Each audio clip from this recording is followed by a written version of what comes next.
Welcome, everyone. We've got a really amazing next talk coming up called Building Media Empires in the Creator Economy, and this is really going to be the merging of the creator economy in the entertainment industry. Coming from Service 95, I'm very excited to be hearing this one. So we've got an incredible panel for you today. We've got Rachel Sandy, who's a multi-instrumentalist and TikTok star. Katori Walker, who's a West Coast hip-hop artist whose next album, Mezzanine, is coming out in October. Victor Bengtsson, who's the MD of Sidemen Entertainment, which is a production house. And the conversation is going to be moderated by Tom Hergland, who's Chief Business Development Officer and founding team member of Epidemic Sound.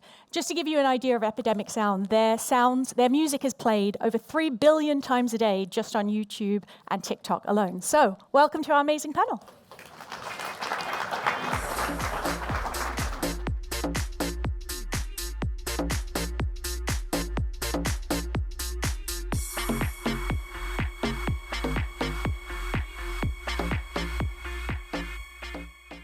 Thank you very much for that kind introduction. It's great to be here. I almost wasn't, and I wasn't the only one on the panel. I had a medical emergency on my flight this morning, so I had to go back to the gate 2 hours late.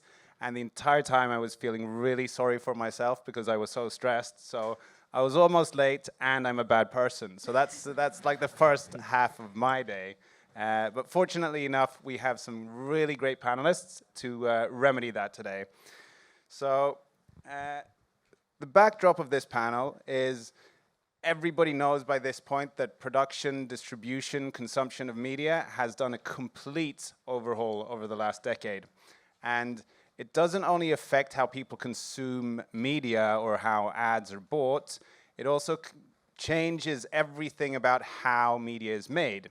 And not just moving images and movies and short clips, but also the musicians and other artists that thrive in that space. So we have some really great people here that are going to talk about this today. And to my right here is Victor Bengtsson, who is the managing director of Sidemen Entertainment. I'm sure that pretty much everybody knows what Sidemen is at this point in time, but it is a creative collective, been around since 2013 roughly, with some of the biggest YouTubers in the world, and it has gone from a few friends making videos on YouTube to an international media empire. To his right, we have Rachel Sandy, who is also maybe beginning to build a media empire. A massive following on TikTok, but an artist in her own right as well. And at the end there, Katori Walker, flown in from Pasadena. Thank you for coming so far. Katori's a rapper and a hip-hop artist, and his music has been heard on YouTube 1.6 billion times. He's fastly growing Instagram following as well, but mainly focused on the music side of things. So I think we're going to hear some really interesting stories of how all of that traction happened between a few of you here on that panel. But to start off, what needed to be true in the world for all of this to happen? I mean, nobody's seen such a rapid change in business models, media consumption, or like viewership patterns in the history of content making or entertainment. Victor, just give us your opening remarks. How did you get here? Yeah, I think what things that needed to be ultimately true for this to happen is that we started questioning what traditional media was doing. And that comes with Hollywood, that comes with TV, that comes with filmmaking. And for us, it became, how much do I need to do in order to make someone laugh? That's kind of where we started. That developed then into one of the lines that now guide us, which is how much does a laugh cost? And we started looking at hiring processes. How thick are these companies? What are they actually doing? And started looking at, if we were to take a stab at exactly what they do, how does that pan out? And the last 3 years have been about taking on the traditional. The first 7 was about seeing if we were funny enough to even make content, I think. But the ultimate truth is questioning the current status quo, because the people that sit at the top of that status quo, they benefit from the status quo. We do not benefit from the status quo. So we are now basically saying, what happens if we do it this way? Until you become the status quo. Okay, Rachel, you started a little bit later. So looking at this industry and looking at the dynamics, how did you go about trying to get in there, being both an artist and a content creator? Yeah, so for me, it all started with short form content and making videos on TikTok, Instagram, and that is kind of where I started to gain traction and where I got my entrance point into the industry. And, you know, even on the train ride over here, I looked across, every single person on the carriage was like that, you know, just staring at their phones. And I would argue now that short form content, we consume it more in more quantity than films, than TV shows, because it's just always there. And so for me, I was like, how can I use this to start my music career? And so I started sharing videos, music production, comedy, and it's been a phenomenal tool, really, for me. Amazing. And Katori, looking at you, you're not coming at it as much as a content creator, more as a traditional artist. When you started getting some traction, or when you started wanting to get some traction, did you already feel that radio is dead, I need to do something else? Or did you have like a specific approach? It was a complete buy-in and acceptance of this is what's coming next. Like a lot of times, like as artists, we kind of stick to what we know, and it's I feel like with content and short form content, what it started for me was when Instagram started doing those 1 minute videos where you can like upload a video, it's only 1 minute. That's when I'm like I completely bought in. Like this is the new wave. So I made like a whole project where every song is only 1 minute long. It's called A Minute of Your Time, and I was like, I'm buying in. Like, and the whole marketing plan was to go for like bigger influencer pages. At the time, it was World Star Hip Hop, and just a buy-in, and that changed my life. Just like this is what's next. I believe that this is what's next, and we did it, and that's why I'm sitting on the stage. Amazing. It feels like you all had a really good understanding of like what the landscape looked like and what it probably took to succeed in it. But Victor, you said something about challenging the status quo. That's a very long journey from saying that statement to where you are today.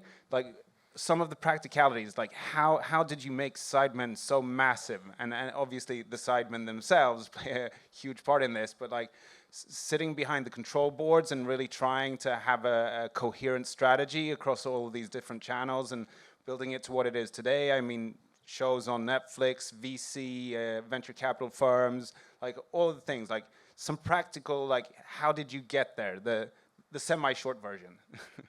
The semi-short version would be, we set up some quite clear rules and then some high risk taking. Almost all of my hires were personality hires. Luckily, with some of them, they're also incredibly talented. Henry here is my creative director with me right now. He joined me first day when I joined them, basically. We basically set out to say, we know who our audience is, and we have a rule that is like, they live in the regions, they're not very cool, they love the stuff that we make, let's not pretend that we are anything that we are not, and keep on making content for the people that watch us and respect them. There will never be a brand book that says that, how do we actually find out the coolest people in the world find us cool? That shit never, oh, can I say that? Yeah, I'm sure. You can say whatever you want, new rule. Great. So we set down rules that were like, we're gonna take risks and we're gonna keep on questioning and we're gonna hire people that we like. That was like my first step. And then grow from there. So I'm 35, I run the company. The average age of the company is 24. And every time I say that, I can see like people in TV shaking in their boots. So that's what the rules were. People we like and people that were willing to take high risk. Okay, amazing. And something that's really different about this new form of media consumption is that the fandom has really moved. I remember the first time I really understood the shift was when I saw that Billie Eilish dropped a new album. And it was like, oh, now we're going to do a marketing campaign and this and that. And I looked at her Instagram. I was like, 40 million followers? Like, who needs a marketing campaign? And what role does her label play now when she can just reach out to everybody directly and say, look, I'm releasing a new album. You should go listen to it on this and this and this platform. So, like, when we're looking at that kind of power dynamic in the new era, I'd say... Rachel, maybe you first. Like, how are you leveraging that direct relationship with these customers through comments and everything else? Like, what are you doing? You know, I think it's really exciting to see that shift happening. You know, like you said, in the music industry, these labels don't have the same vice that they used to. I watched an interesting video the other day about how we are essentially living in a post-genre music world, where you think about the 80s, it had a sound, 90s had a sound, 2000s had a sound. Now it's like you go through the top 50 on Spotify, every song is completely different in vibe and genre, and that is because the artist, their voice is what is the most impactful now. You have a platform, you have a TikTok, you post a video, millions of people can see it in 24 hours, you know, and that's quite insane. So for me, it's really encouraging as a small creator, as an independent creator. It means that your idea, your voice is entirely yours, and you know, what you post, what you create, the music you make, it's all in your control. Yeah. And there obviously is a slight downside there as well, having that direct relationship with that many people. So Katori, how much Teflon skin do you need to have to like read all of those negative comments? Because I'm sure that they do come regardless of how great the art is. It depends on what your perception of the negative comment is. You know, a comment is an action, right? A person stop their scroll, hit the comment button, type something, and then hit send. Okay, I had that much of your attention. You like something about me. You like something. You know what I'm saying? So it's like, and then also as an artist, I try to live in like the 80%, right? If I got 8, hey, this music is great, this is so dope, da-da-da-da, why would I let those two, the 20% ruin my day? I feel like sometimes because we're so creative and we want to be liked by everybody, that those 2 negative comments can just like throw our whole, like, man, I ain't posting this stuff no more. You know what I'm saying? It's like, nah, I just got 80%. You know what I'm saying? If the ROI on anything was 80%, you like, that's a good investment, dog. Like, you know? Yeah, so it's like, that's great how I like to look at metrics. it. Yeah, man. So when I look at it like that, it's like, you know, I can live in peace and live in bliss. And it's like sometimes people just want attention. They might spew out something negative because that's the way that they've learned to get attention. Because, you know, if everybody's praising this person, let me go against the grain and then say something negative, and then maybe I'll get his attention. And then you'll realize it, like, because that's happened to me in the DMs in real life, like where I was like, yo, bro, like, what's up with you? Oh, nah, bro, I just was trying to get you to say something to me. It's like, oh, so you don't really hate my music? Like, nah, bro, I think it's dope, actually. It's like, oh, okay. So it's not real. And then you it's hung attention. up. No, I didn't hang up. You can't hang up in DMs, can you? But I'm 45. that's funny. Hey, just imagine like somebody say something you don't like in the DMs, you just like, nah. But yeah, that's how I deal with it. Okay. And Rachel, how about you? Any comments, any negative comments that have actually made you change your content or made you change your music? Definitely not like made me change what I'm putting out. I think the first time you get a negative comment, your initial reaction is gonna be like, oh my gosh, everyone hates me. But you know, it's like he said, it'll be the 1% of people that are saying that. And you know, with my work, I've had people interact with it like Charlie Puth, Maggie Rogers, the band Queen, people that I massively respect and admire. And it's never gonna be these people that DM you and say, how dare you make music? You know, it's gonna be Dave from down the pub who's never played a keyboard in his life. So, you know, I think to take it with a grain of salt, you know, it comes with putting yourself on the internet, and yeah, you build up a tolerance to it. You really do. Okay. And Victor, in your business, comments are slightly different, but from another angle, like how would you leverage the direct to fan relationship that you have in a business sense instead? Because obviously there's so many opportunities. What are you focusing on? I mean, also, like, I'm not a creator, right? One time I was on screen, I remember the first guy who saw me, he just went like, who's this Draco Malfoy-looking idiot? And I was like, bro, that was unnecessary. But so I work with talent, right? And they need to build that Teflon skin. I think that's key. But for us to look at comments and the engagement that we have with fans directly became like a weapon for us. So when we did the first season of our reality show Inside Now, that was on YouTube, and that meant that we did a live stream, basically a live premiere of the episodes, which meant that we could basically monitor sentiment as it was happening. That is something a corporation would be worried about, because what if the sentiment is bad? And I mean, we sat the night before, it's like, people are gonna fucking hate this. Like, everything else we did was 95% the sidemen on screen. This is 5% of them on screen.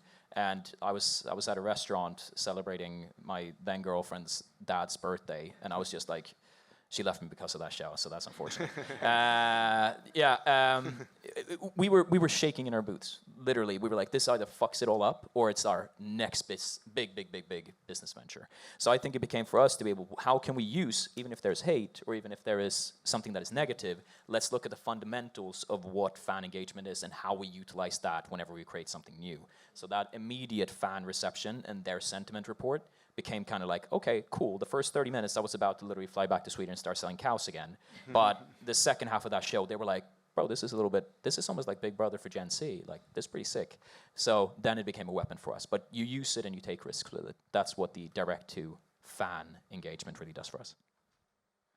Okay, it's I actually, out of just a pure coincidence, I think today, exactly 1 year ago, it's premiered, and not only skyrocketed the Sidemen, but also Katori's hit that was in the show.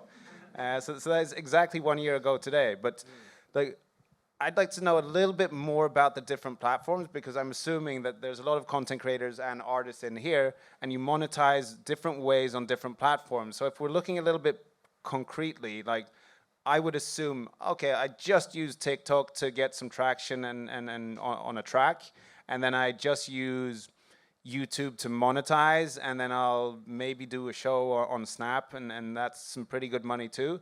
How are you thinking in terms of, like, how do I turn this actual traffic into money? Like, Rachel, if we start with you, what would you say, which platforms are the best ones out there right now? The best platforms, it's a tricky question because, like you said, I think each platform has its own designated job. And with platforms like TikTok, Instagram, their main job is to just drive engagement. And I don't think necessarily if you're just posting videos on TikTok, on Instagram, I don't think, there's a feasible way to make, loads and loads of money just doing that. But what it will do, I like to compare it to Piccadilly Circus. You walk through there, it's all these giant screens. There's not much input, it's like you just walk through there to get to other places. But the advertising is what it is. And essentially your social media platforms should be giant billboards for you to say, this is who I am, this is what I do. Immediately someone sees your video, a complete stranger, you want them to know a bit about your personality and what you're trying to do. They click on your profile, it's a clear brand, a clear image. And I think through doing that, you build up credibility, and then that's when brands want to work with you.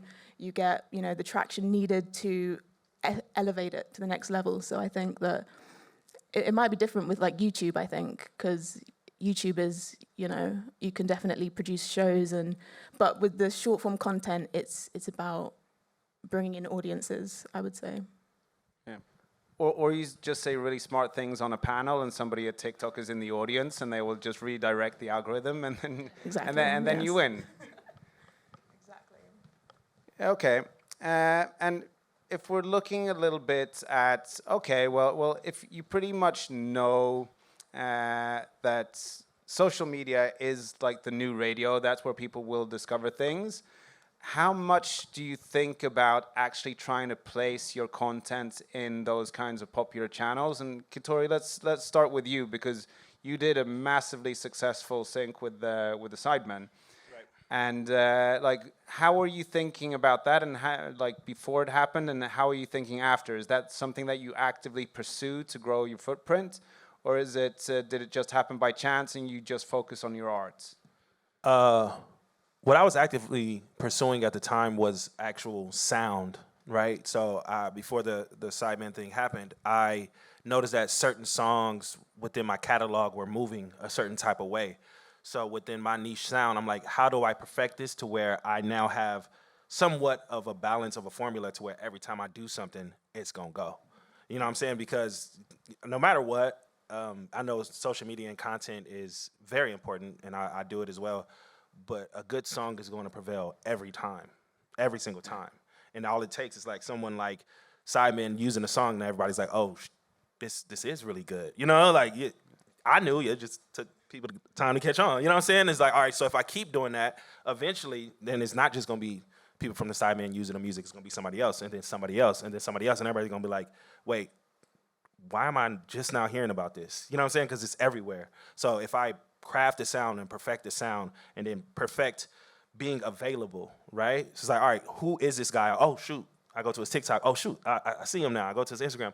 Okay, I understand him now. That's kind of what I'm trying to do because I don't want to, my biggest thing is I don't want to get lost in the TikTok content creator spiral because it really breaks my heart when I see somebody that's blown up massively on content and then I go to like their Spotify and they got like 5K monthly listeners, and it's like you got 1 million followers. That breaks my heart every time. It's like you are popping on TikTok, but no one's streaming your songs. And then I go to your YouTube and it's not popping. And I go to your Instagram, it's not popping. It's like you have mastered this thing, but what's the overall goal? It's to get people to listen to your music, not just watch your content.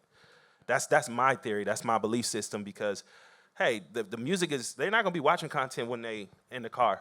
You know what I'm saying? Well, sometimes we do. Don't tell nobody. You know what I'm saying? But Not most legally. likely not. You know what I'm saying? Like when the playlist is playing through the house and you just cleaning up, you're not watching content. You listening to it. You know what I'm saying? So it's like, how do you do that? You know what I'm saying? So that's the feeling I want to give people. I want my songs to come on like when you cleaning up on a Sunday. You know what I'm saying? Certain songs, or when you about to go out to the club with your boys. That's what I want. You know what I'm saying? Yeah, it's good when you in your solo time and you scrolling and you kind of lost in the sauce, you doom scrolling, but that's not where I want to live. That's not where I want my music to live. I want, oh shoot, I'm watching Simon, this song at the top of this is fire. You know what I'm saying? That's what I want, you know? Yeah. That's my theory.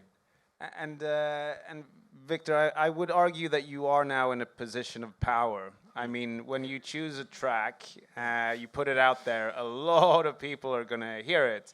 But I'd like to extend the scope of the question a little bit further and say, like, okay, well, would you ever compromise on your... you have your creative director here now, so this is interesting. You have a live witness here. So would you ever compromise on the creative integrity of a project to put a specific song in there because like it might be a marketing campaign that nobody knows about, and then pushing that forward or making it broader? Like, how do you think about leveraging sponsorships, branded content, that kind of thing in the Sidemen universe? I mean, yeah. Okay, sorry, Henry. So a key thing for me, and I think one of the reasons that we are excelling at the pace that we are excelling, is that where music is quite good at embracing the mainstream, and Ed Sheeran would be a good example, TV and film and video is the opposite. They almost hate the idea of making something that is intended to be commercially viable. Like if you say that Avengers is your favorite film, that means you're not a film buff. So you need to love art. And we don't make art, we make entertainment. So compromising on creativity, the spectrum of that has been so black and white. What I think Henry has done is helped us build a brand that is now probably the best looking brand in the UK. And there are things like high fashion that will beat us, but if you go to the BBC and look at what they are making graphics-wise and compare that to Henry and his 23-year-old team, they're clapping them, like, hard. And we have built our own in-house agency that is better than all the agencies that operate in this fucking part of London. Like, we are better than them. That is as simple as it is. Loving the confidence, by the way. I'm with it. I'm with it. No. Bro, Talk your talk. No. You don't seem Swedish to me at all. No, I'm not. No, it's like Timothée Chalamet goes out and says that he's aspiring for greatness. Fuck him aspiring for greatness. What the fuck would I be here otherwise? Like, what's the point? It's the same with Katori saying, I'm not going to be some fucking... Yeah, no, for real.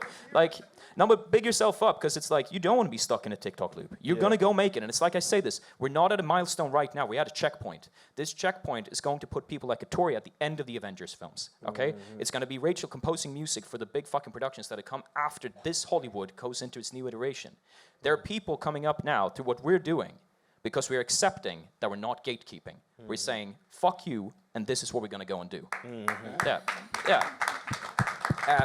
So I'm compromising on their creativity. I think we are actually reestablishing what creativity is, and I think that goes beyond... Like, I was selling cows 10 years ago. What the fuck did Sidemen decide to make me run the company? They're dumb. But it has worked out well, and we said, what's Big Brother for Gen Z? It's this. What does the charity match look like? They told me I'm not going to sell at a stadium with 25,000 people. I sold at Wembley 3 months ago. Okay? It's like, big yourself up the way you're saying. And the same story for you, Rachel. It's like, we're here now. This is a checkpoint. The milestone comes later. So we are compromising, but for the reason of taking them on. Yeah. Okay, amazing. Yeah, it's... I wouldn't want to be Hollywood right now. No, I would, because this is the opportunity. Invite them. Like, Kai's going to make the sickest film. He's going to make the Rush Hour of this generation. Like, Speed is going to go on and make some insane things. And I think Kevin Hart is going to come talk to them. I don't think they're trying to talk to Kevin Hart. Yeah, I actually think you're right. Okay, but when you're in the space, there's so much great creativity flowing around. There's so many great ideas. There's so many platforms. Like, Rachel, when you think about, I've heard a term, is it called like content fatigue? Like you have to like make burnout. Yeah, content burnout. You have to make stuff all the time, and you could do it for like 6 or 7 different platforms. Like if you're coming up now, you're a preteen. Like the feelings are very big all the time. Like how should you be thinking to have like a sustainable start of your career now? Like what would you focus on? That is a great question. I think, because I hear it a lot from musicians, they're like, I just want to make music. I don't want to have to do all this other stuff.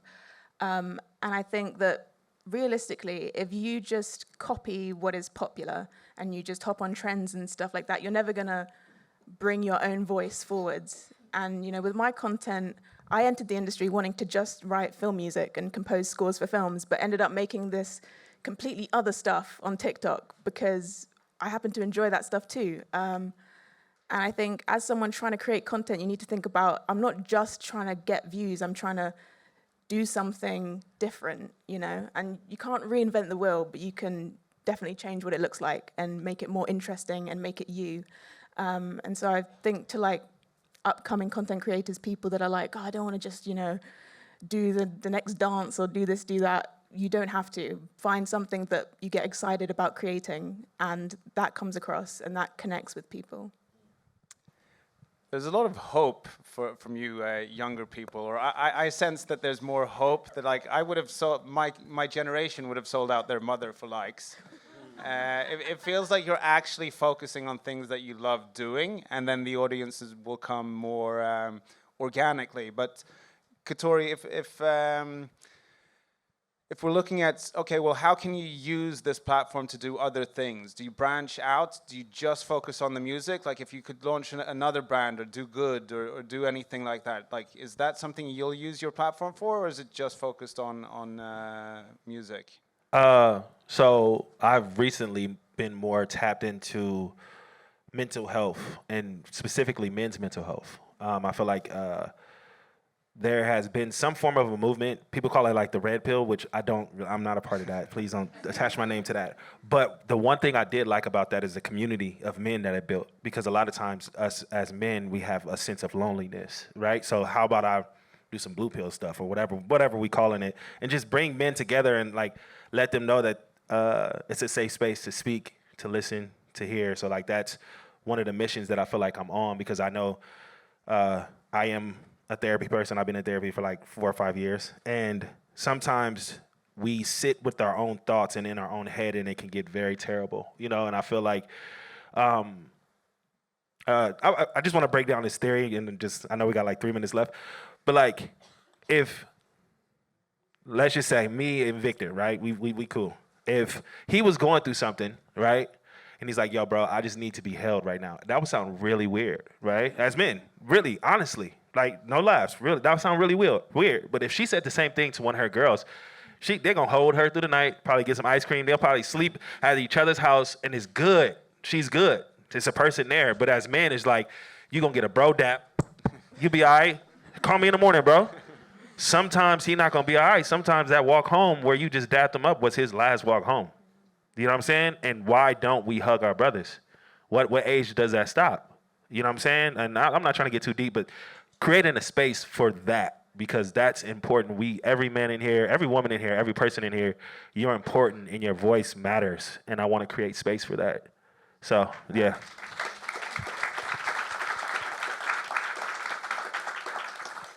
That's a really, really good cause to direct your traffic and your traction towards. I've also been in therapy. It can become a pretty dark place. Yeah. But let's end on a more capitalistic note here. Let's talk about some money, man. Yeah. So we'll be heading over to Victor.